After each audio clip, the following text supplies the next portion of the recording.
النادي الاهلي طلب عمر كمال عبد الواحد رسميا من اداره فيوتشر.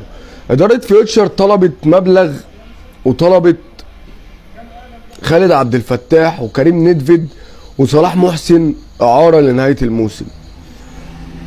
طب عايزين مين تاني؟ تاخدوا كولر؟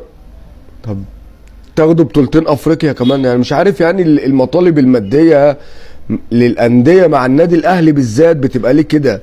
ليه الاهلي كل لما يجي يشتري لاعب من نادي تعملوا معاه كده، وفي الاخر لما الاهلي بياخد اللاعب بطريقه ما بقى كوبري مش كوبري الناس بتزعل، والناس بتقول لك الاهلي بيخطف اللعيبه من الانديه طب انتوا لو المطالب الماديه في المعقول ما الاهلي هيشتريه منكم بالرضا. يعني يا ريت الانديه تبقى مطالبها معقوله مع النادي الاهلي شويه، كان اداره فيوتشر بقى واداره ام بي او اداره الزمالك ذات نفسها. يعني مش كل لما الاهلي يجي يطلب لاعب من نادي تحس ان عايزين البرج بتاع الجزيره مع اللاعب. طب ليه يعني؟ السلام عليكم.